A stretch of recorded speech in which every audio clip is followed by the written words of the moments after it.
It's the Independence Day edition of our primetime news tonight. And we begin with security matters, where President Bola Tinubu has highlighted the progress made in tackling terrorism, banditry, and violent crimes in Nigeria. He was speaking during his Independence Day address, where he commended the armed forces and other security agencies for their sacrifices, noting that they are winning the war against these threats. Tinubu stated that some Boko Haram and bandit commanders have been eliminated, and peace has returned to many liberated communities in the northeast and northwest regions, allowing thousands of displaced persons to return home. Staying on security matters, while the nation celebrates its journey of independence over the past 65 years, concerns over insecurity continue to spark debates among citizens. For many, the question remains, has the country become safer, or have the challenges become overwhelming?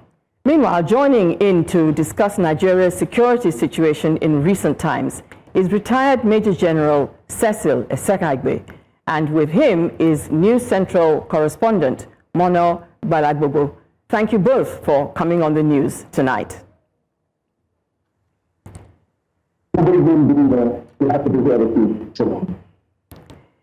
General, what is your assessment of the efforts by the President and by extension the military in combating insecurity in Nigeria?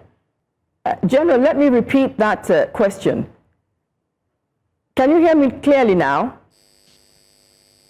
I can hear you a little bit, but it's good enough. All right, let me increase the volume of my voice then. What is your assessment, sir, of the efforts by the President and by extension the military in combating insecurity in Nigeria? If I heard you right, we are talking about the President's speech and his comment on the efforts in tackling security in Nigeria. Is that right? Exactly. Yeah, you know, right from independence, there were all forms of crisis, you know, that move from one crescendo to a point where it becomes a big problem for national development. Most of the times, people disconnect the fact that without security, there cannot be development. And the need for you to be able to tackle security to enhance national development is a key factor in the development strategy of a nation. Right from the first republic, you know, there were some political crises accentuated by some talks and all that, you know, that destabilized the body politic of the nation. Then even through the military regimes itself, there was this issue of coups and counter-coups, and security more at that time was more of a regime security than the security of a nation.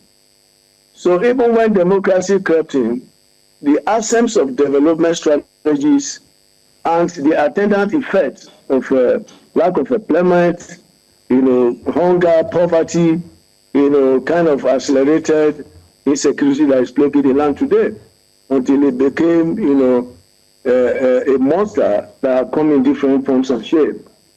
So the President's speech is about hope, and that it's work in progress, and efforts have been made by the military, and the other nexus connecting security, which is political security, economic security, environmental security, are also being worked on, you know, at the same time with the physical security.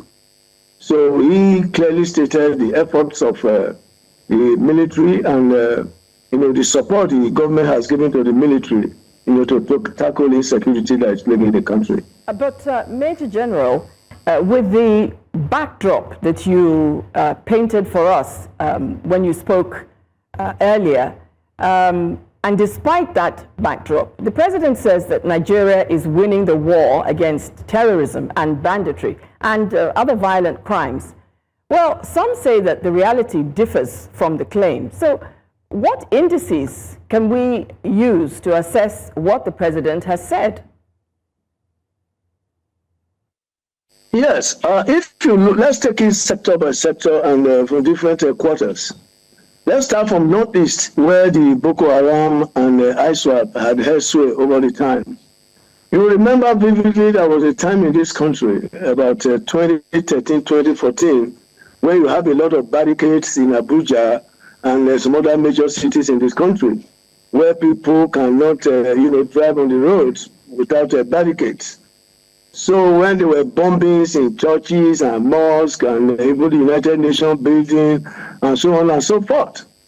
But you agree with me, the Abuja streets are no longer barricaded as they were used to be. And though we cannot say we have clearly eliminated insecurity in the Northeast, a lot of effort, be put in place, irrespective of the various dynamics that are plaguing the world, like the international dimension, the influx of elements from the Maghreb region, from the fall of Gaddafi in Libya and the attendant proliferation of weapons, that are pouring through the border. Now, let's talk of the Northwest, where the banditry has actually, been the most factor. Now, you also agree with me that a lot of efforts have been made, and before you can even find out that in some of those non-Western states like Zamfara, Kebbi, Sokoto, and all that, there was a time it was becoming, the evil governance was becoming untenable. Development was becoming a big issue because these elements were, clearly, outpacing what the state governments were doing in form of security. Now, let's look at the Southeast, where you have IPOB, ESN, and all sorts of criminal elements. You also agree with me there were times where they say you don't go out on certain days, where people are being killed every day. And not that nothing, those things are clearly emulated, but you can see, some, very, very good progress being made in those areas. In the South region, for instance, where you have, this kidnapping of expatriate oil workers and all that, bombing of pipelines and all that stuff, you can also see that a lot of progress has been made. Security is not bought in the shelf; it's a work in progress. And I think, in line with what the president has said, we should keep praying and also, try to up our games in various efforts that the security agencies are making. General Cecil Esaikibe, thank you very much for your insights into the security situation. But let's go to our correspondent in Lokoja, Mono Balagbobo. Mona, what has been your experience in the coverage of security issues in the region where you are, especially the recent attacks in Kwara State? Good evening, and happy independence to you, and happy independence to Nigeria. Insecurity is a very serious problem in Nigeria. And over the past few days, we've heard of killings in Kwara State. From Sunday night, the killings on September 28th at Opeote. That particular local government, if a local government, has been plagued with severe killings. And from the reports and viral videos that we've seen on the internet, a lot of persons have been fleeing their ancestral homes, and that calls for a lot of concerns being had, especially listening to the president say that people are returning to their communities. That is just a stark contrast of what is happening from some of the visuals we've seen online. And you would see a particular one where a truckload of residents in that particular community are fleeing, saying they are tired of the killings. Now, let me just give you a perspective of what has been going on in the Kwara State. In the past 12 months, over 70 persons have been killed, over 50 persons injured in the past 12 months, and over 40 persons kidnapped. Even just a few hours after this broadcast, there is an alleged killing of some persons in the state, and we're waiting for authorities to confirm that particular information. It is a serious problem. And if you look at the issue of insecurity, it's not far-fetched. It's still the issue issue of banditry. Even in Kogi State, where I am, it is still a major problem. And this bandits in the forest, like what we have seen the past couple of weeks in Kogi State, most especially in the east, and Yagba East and Yagba West, which is the western part of Kogi State, which is linked up to Kwara State. So when you look at that road that links Kogi State and Kwara State, it is really concerning what is happening there with the killings of police officers and residents in local communities. Just a few days back, Governor Usman, the governor of Kogi State, was blaming insecurity on illegal mileage. She talked about people who come into the state to chase lives in the name of investing, and they turn out to take away the resources of the state. And it seems to me that that is also some of the dynamics that is playing, especially look at what is going on in Kwara State. There is also ethnic tensions, religious tensions, and it is really worrying what we are seeing. Just earlier today, Governor Abdurrahman, gave a statement talking about the fact that he was speaking tough in a statement released by his press secretary, Rafiu, and he was talking about the fact that they are working tirelessly with the joint security forces. Mono, let me just ask you this question, and please make your answer brief. What's your assessment of the military's efforts? From your point of view. The military are doing a lot, but with reference to what is going on in our state, the vigilantes have been overpowered by some of these bandits. And in fact, the question, what is really going on in terms of intelligence reports? That seems to be the missing with specifics with what is going on in space. With intelligence reports. Now, for some videos online do not confirm they seem to be residents of Kwara State, especially when you look at that Okironte community in particular. They had warned a day before that day that they had some information that there were going to be attacks in that particular community. And then you will see some other reports where the community members alerted military men and told them that these are the problems that we have, and we have to do something about it. But the military alertedly told them that they were waiting for orders from above before they could go ahead to attack. So there seems to be that lapse in terms of communication gaps from those at the top. But what the government is clearly saying is that the military is doing all it can to secure the people and ensure that lives and properties are safe. But that is a huge problem. There is also an allegation that a helicopter, I think a month ago, brought in some Fulani headsmen via helicopter into the community, and that got a lot of people talking. But all of that has not been confirmed. And even when the press secretary to the governor was speaking earlier today on national television, he was talking about the fact that there is no confirmation whatsoever that military were seizing weapons from the local vigilantes, because that's also another allegation that the government of Kwara State was trying to clarify today, that they were actually persons and authorities who were trying to seize weapons. So the military is doing all it can, but the question, Billboy, is do they have all that they need to ensure that they can actually tackle this problem of insecurity? I'm aware that high-ranking commander from Ibadan has been deployed to Kwara State to also help in solving the insecurity situation. But another thing that is concerning you, from what I've been Thank you very much, Mono. Thank you for your observations. Yes, that is really the million-dollar question. But in the meantime, let's take a short break. Tonight continues shortly. Welcome back. You are watching Tonight on News Central. A reminder of our top stories. President Tinubu highlights progress in national security and economy as Nigeria marks 65th independence anniversary. Pengerson suspends nationwide strike against Dangote refinery following federal government's intervention. White House hints federal workers could start losing jobs soon as U.S. government's shutdown continues indefinitely.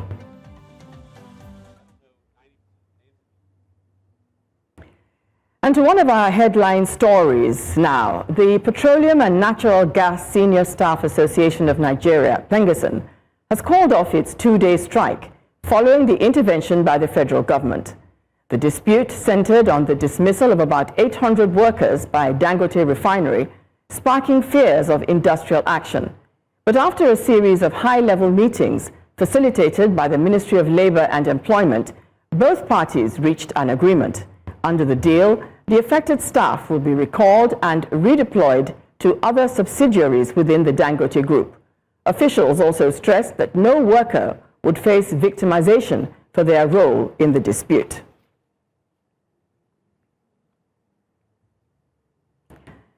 President Bola Tinubu has unveiled the renovated Wole Soyinka Centre for Culture and Creative Arts, formerly known as the National Arts Theatre in Lagos, marking the official reopening of the iconic cultural landmark.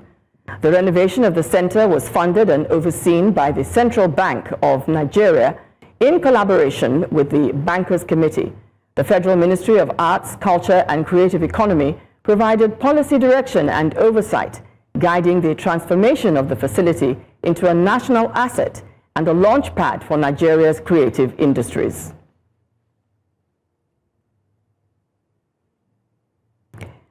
President Bola Tinubu has assured Nigerians of an economic rebound, noting that the country's worst days are over.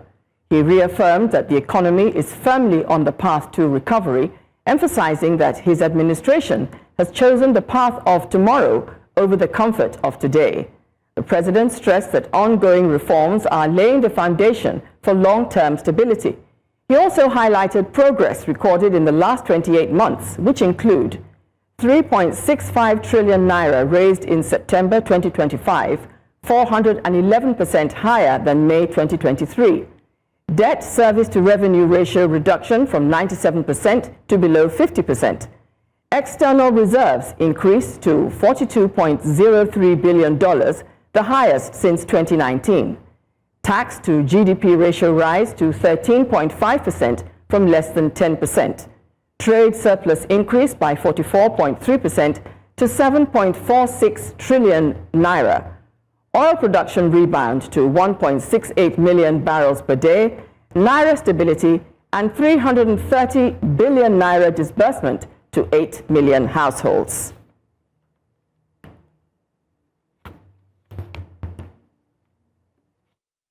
As a new administration, we face a simple choice: continue business as usual and watch our nation drift, or embark on a courageous fundamental reform path. We chose the path of reform. We chose the path of tomorrow over the comfort of today. Less than 3 years later,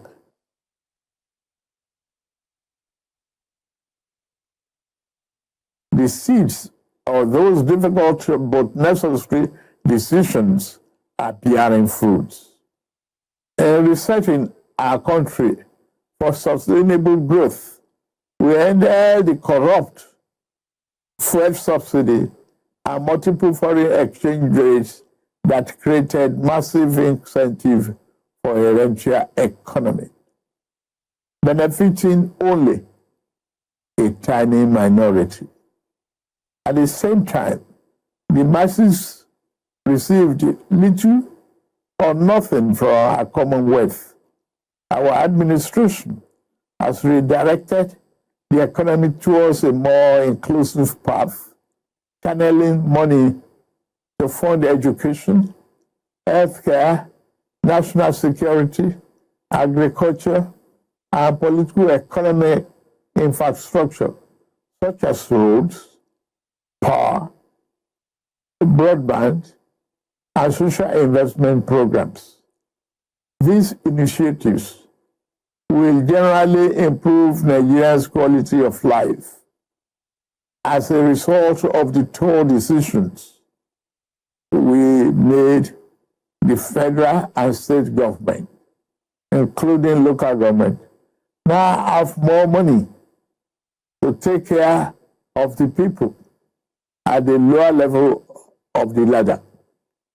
to address our development challenges. I'm pleased to report that we have finally turned the corner. The worst is over, I say. Yesterday's pains are given way to relief. I salute your endurance, support, and understanding. I will continue to work for you and justify the confidence you repose in me. For this conversation, I have joining me in the studio an economic analyst, Femi Onokoren. And also joining in the discussion will be Professor Izilian Agbo, also an economist from Texas. Gentlemen, good evening to both of you. Good evening, madam. Ms. Onokoren, the president was clear about what he referred to as a record-breaking increase in non-oil revenue, achieving the 2025 target by August with over 20 trillion. Now, what many have said is that we seem to be doing well when we talk in terms of figures, but the stomachs of everyday Nigerians are barely filled. How do you weigh in on this situation? It's important that we understand that when you're discussing matters of economics, that there are different layers to it. There are macroeconomics, indices, and there are microeconomic indices. If you focus on the microeconomics, but you don't have the stability and balance of the macroeconomics, then you have a distorted view in your assessment of what you're doing. A simple analogy could be, if you're talking about having a house, but you want to build a house. At the beginning, while you're building the house and you're laying the foundation, you can't necessarily inhabit those, foundational things you're doing. That's not, there's no window, there's no wall, you can't inhabit. So to the outside eye, you're not doing much. However, without that foundation, whatever you're going to put on it is going to fall apart. So I would say that we are on the path and building the foundation. The next step is to transition from the macroeconomic gains into significant and relatable microeconomic impact. In other words, putting the soup into the pot. That's the next step. I'll get it all. All right, okay. Professor Agbon, I wonder if we could look at the president's remarks about tax to GDP ratio. He says it's risen to 13.5% from less than 10%, and it's expected to increase further when the new tax law takes effect in January. In what specific ways do you see this new tax law impacting the economy positively, again, for ordinary Nigerians? Well, I think that the tax to GDP ratio is not an indicator of economic development. It was 9.7% in 2011 and decreased to 5.3% in 2016, and it's about 13.5% today. But this means that the strategy of having more workers and farmers and ordinary people inside the tax net has increased, and more people are being taxed. But, when you tax more people, you reduce their disposable income, and you have a situation where the middle class is almost wiped out. So there are no immediate tangible results that people can see where this increase in tax to GDP ratio transforms their daily life or make their life easier. I think that if you go into the particulars, like the GDP growth rates and all these economic indices, they do not measure development. At the age of 65, you need to ask yourself basically 4 questions. Where are we going as a nation? Where were we in 1960? Where are we today? And how do we get to where we are going? That's what an independent speech should be. Those are the 4 questions you need to answer. Because if you go to and start talking about the GDP growth rate, and you start looking at the GDP growth rate of today, meanwhile, when I look at 2010 to 2015, we had a higher GDP growth rate. In fact, in the year 2002, we were like 15%. 2004, we were like 9%. And 2013, we are like 7%. So if you come and tell me about the GDP growth rate of 4.2% in 2025, I just say you are giving me economic indices that do not measure the development of a country. We need to ask ourselves, where are we going? This is what President Tinubu did when he was Lagos State governor. When he became Lagos State governor, he asked the state, where are we going? And he put together a Lagos State development plan from 1999 to 2012. They put another one from 2012 to 2025. And they now have a Lagos State development plan 2025 to 2052. So everybody in government in Lagos State know where we are going in the next 30 years. But for Nigeria, we stopped development plans in 1985. Since then, we've been having rolling plan. So Tinubu government have not chosen a path of reform. That path was chosen by Babangida in 1985 with SAP-1 when we decided to make our development what the IMF neoliberal policies recommended by the IMF will guide the country. Since 1985, we have not gone anywhere. I cannot say, for instance, since 1960, I want to show that I've grown. I have grown. I've become taller. I was a kid then. But when I want to show myself that I've grown, I compare myself to my mates who were born before independence. That's what I do. My mates that were born in the early 50s, I compare myself to them. So if we want to know where we have progressed in the last 65 years, we compare Nigeria to other countries who were in the same stage of growth that we were in 1960. And we ask ourselves, are we comparable to them today? If the answer is no, we say, how do we improve? And where are we going as a nation? So I look at this speech and I just shake my head. Tinubu is not an Awoist. And, he talks about early people as Awo. Awo knew where he was going. If you read the strategy and tactics of the People's Republic of Nigeria or the development plan of Western Nigeria, 1962-1968, you can see how much of that plan was implemented and how Western Nigeria developed.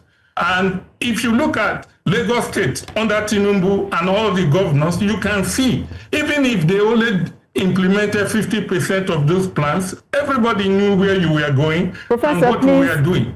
We'd like you to just hold on to that thought, please. Following IMF policies. We need to take a quick commercial break now, Prof. Thank you very much for your thoughts. When we come back, the discussion continues. Welcome back. We're taking a look at Nigeria's economy as the country marks 65th independence anniversary. Let's begin with Mr. Onokorem. Prof said a lot of things. And, well, from the way he spoke, it was more a case of the more you look, the less you see. What's your comment about his thoughts? Okay, so I feel that, number one, we need to be contextual when we're doing analysis. And then as an economist, we should stick with the data. What's the data saying? So if we're talking about the economy under this administration, it will be misleading to be talking about Nigeria at 65 because this administration was not in charge of Nigeria since 1960. So we can only review what is before us for this administration and where we were in the trajectory the country is going. So for me, I don't think that sounds a bit sentimental because it does not address the issue that's on ground. We also cannot discount the many challenges we have as a country from 1960, the civil war, the military regimes, that failed different policies, the subsidy regimes, the corruption. We can't eliminate them and say it never happened. All those things contributed to our stunted development. So we cannot, in all sincerity, as it were, to just equate it. Now, what's the data saying as of now? The data is saying that our foreign reserves increased. What does it mean? It means that our fiscal policy and let's have more flexibility, right, in terms of negotiating stuff and putting a balance in the economy. We have less exposure. What's the what's it called, data saying? It's saying that our foreign exchange that used to be very unstable is now stable. Right, you can have a fair view with little disparity between what the black market, the powder market is doing and what the official market rate is doing. And then you can make a plan, right? What the data is saying? It's saying that the stock market has risen, right? It's improved, and we have several billion-dollar companies listed. And people who have invested since January have recorded significant capital gains. Our oil production has increased. So we are saying that that's more stability in the Niger Delta region, the oil-producing areas, which means that we are making, good progress in that direction. The removal of fuel subsidy and increase in FAAC allocation to states means that states actually have more funds and local governments have more funds to impact lives at, subnational levels. So if we look at the data itself and see, look, what's it saying? The improvements are there.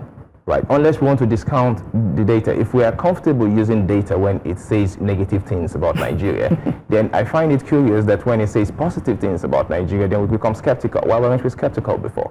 So let's stick to the data.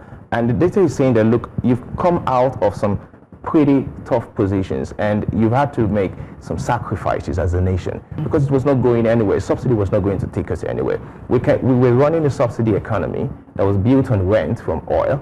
And we would have fantastic figures in terms of, but in terms of sustainability as a country, it was going nowhere. Right? It was something that we all knew was going on and had to stop. We had disparity in FX; it was taking us down. Now, because of our FX position, our exports to even sub-national to West African countries has improved. In manufacturing, agricultural sector is finding a balance. So, it takes time to correct the ills of 65 years in 2 years. All right. But I think we're on the right path. Okay, Prof, let me come back to you. Can we look at the stabilization of the Naira? How do we marry the value of the Naira with the power of the Naira itself? I mean, if you look at the cost of house rents, for instance, it's shooting through the roof. So how do we reconcile this report of progress with the actual reality on ground?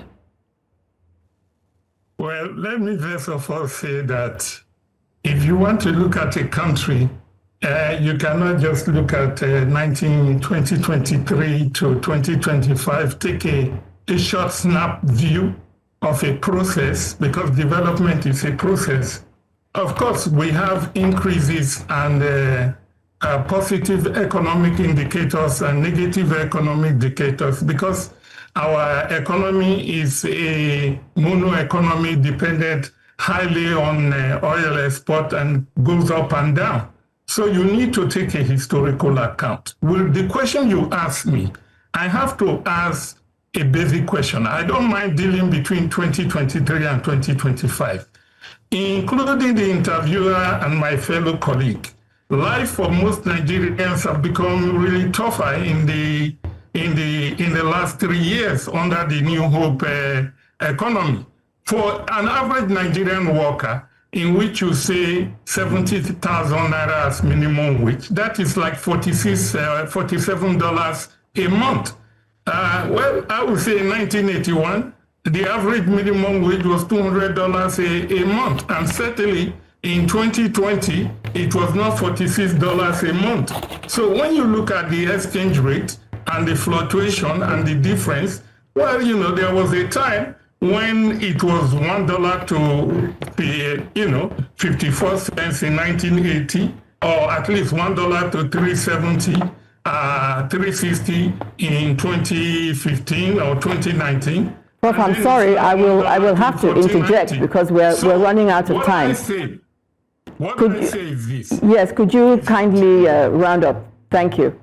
Yes, if your goal is to reduce the distance between the black market and the official rate, you have to look at the impact of that monetary policy on the everyday life and the purchasing power of 95% of Nigeria. You cannot say you are balancing the the exchange rate at the expense of destroying the middle class and driving the working class into a state of penury. This is not development. This is IMF theoretical neoliberal economic framework. And other countries that rejected them, Malaysia, China, that were in the same stage we were 20 years ago, are way ahead of us. Thank you very much, Prof. Gentlemen, you have opposing views, but they are welcome nonetheless. Thank you very much. Now, with the rising cost of education in Nigeria, scholarships have become a lifeline for many students. At its 2025 awards ceremony, the Joseph Adekunle Adegbite Scholarship Foundation reaffirmed its commitment to bridging educational gaps and making learning accessible to all, regardless of background. News Central's Omolola Ololade reports. Educational scholarships continue to play a crucial role in Nigeria, providing financial relief, reducing student debt, and expanding access to quality higher education, especially for those from low-income households. It is against this backdrop that the Joseph Adekunle Adegbite Scholarship Foundation, JAS, at its 2025 award ceremony, restated its mission of empowering students through scholarships.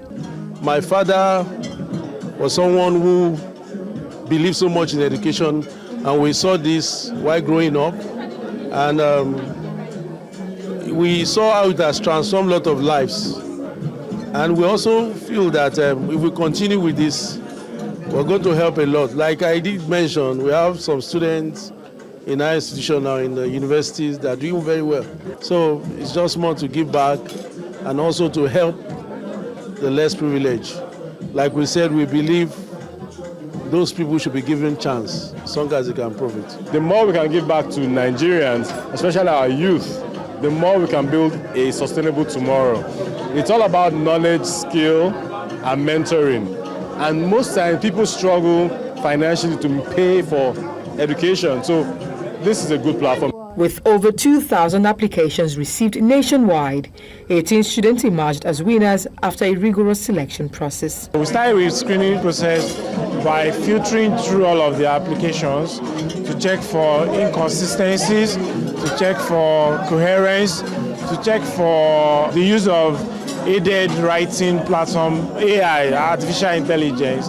And then we recruited 3 scholars, 3 English examiners who aided in grading all of these essays. And I make a vow that I will also face my academics. Beneficiaries expressed their gratitude, noting that the scholarships extend beyond financial support to serve as long-term investment in their future. I believe this scholarship will go a long way in the financing of my education, and that this scholarship is more than just a financial aid. It is an investment in bright minds that will propel this nation towards greater good. I say a very big thank you to the organizers of Joseph Adegbite Scholarship Foundation. I am so grateful.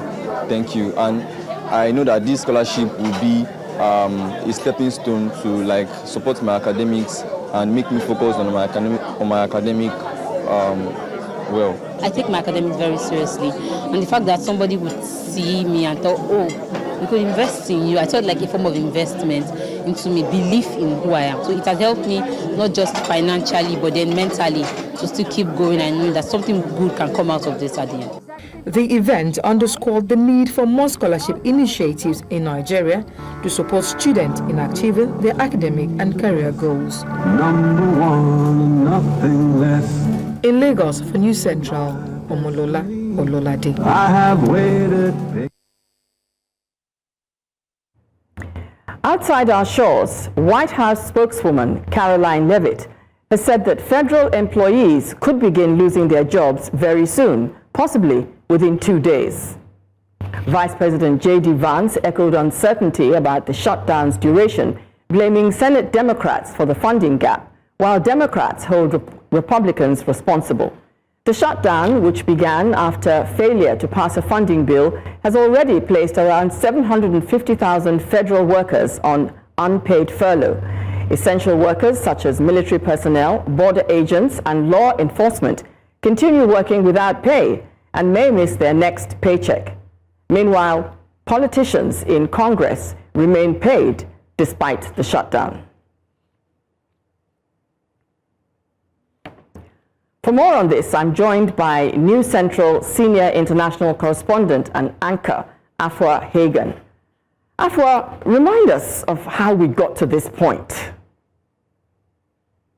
And I'm doing all that from the LLC in order to put the numbers together, because this is something that we are saying that the Dangote has been taking the rights of workers based on heavily on the sacking of the workers that he did recently, saying that because those workers were part of the transaction, repairing and NLC in general, takes them or does not give them the right, for them to enjoy that right as Nigerians and labor workers. So they are saying they are on it, they're weighing the situation based on how the Dangote and transaction and of course the labor agreement would be, or the reconciliation meeting would turn out. That would be the deciding factor. But so far, we are saying if Dangote does not retract his steps, then definitely the NLC will be joining the strike soon. Sumaya Abubakar, thank you for the update. Well, like we said, the Penderson strike is far from over, and we still have News Central's Chizoba Anyowe also joining us from. Thank you, Afia. Tonight returns with business, sports, and entertainment news. Stay with us. In business, Africa's indigenous oil and gas companies are expanding beyond their home borders, but the journey is not without hurdles. From regulatory uncertainty to stiff competition in regional markets, the question is how these independents can remain competitive while still delivering value across the continent. Access to capital remains one of the biggest barriers to unlocking Africa's vast energy potential. But what makes a project attractive to investors today? Let's take a listen. When you're going to a new country, it's always important to work with the indigenous capacity and knowledge in that country. It solves many things: the entry, the relationships, the know-how, the nuances. So that's one. So there's that room is there for sure, and that's kind of the way we operate. When you step back, you look at it that Hess Energies is from the wider business family as UBA. And UBA operates in over 20 countries in Africa. So that same DNA is where we are from. So we are Pan-Africanists, and we know how to work in collaboration to expand our business. So when we are expanding into other countries or other assets, you need to be very deliberate to what your investment thesis is, where your technical strengths are, and what risks you can take and you cannot take. If broadly those three things you are sure, you'll be able to navigate yourself to the right country, right asset to enter. And that's all on business. Do stay tuned for sports news.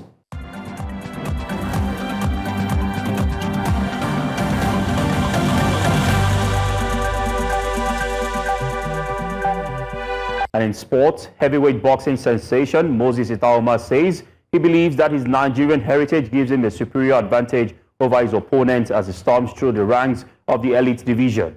The 20-year-old is visiting the country for the first time in 15 years and has been warmly received by fans, media, and sponsors.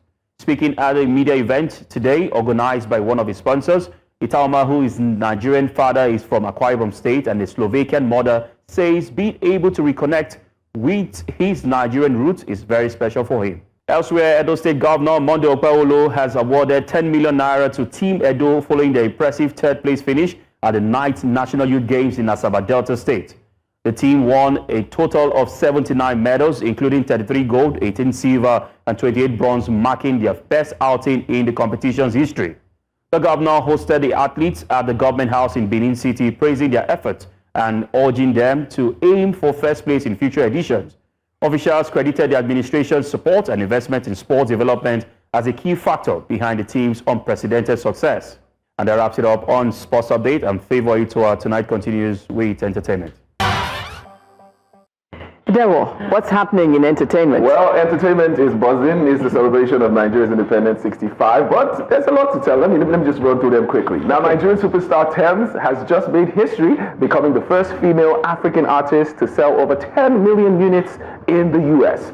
Her massive hit, Wait For You with Future and Drake, hit the milestone according to chart data, making it eligible for the highly coveted RIAA Diamond certification. Now, Tems now joins Wizkid, who achieved the same with One Dance. Beyond this record, she also is the best-selling female African act in the US. Huge! With songs like Essence, Free Mind, Higher, Me and You, and Found All, earning gold and platinum plaques back-to-back. Clearly, Tems' global takeover is only just beginning.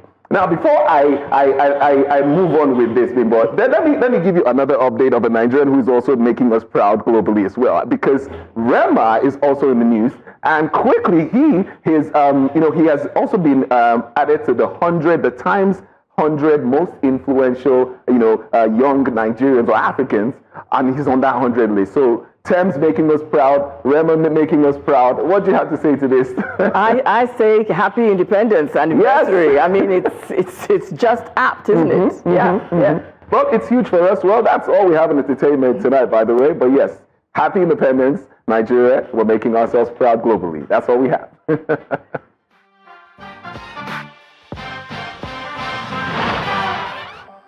And that's the news tonight. Send your eyewitness report to the WhatsApp number on your screen. Follow us on all social media platforms. We are at News Central TV. You can watch News Central live on DSTV channel 422, GoTV channel 23, Star Times channel 274, Avo TV, and YouTube. Many thanks for watching. I'm Bimbo Loyede.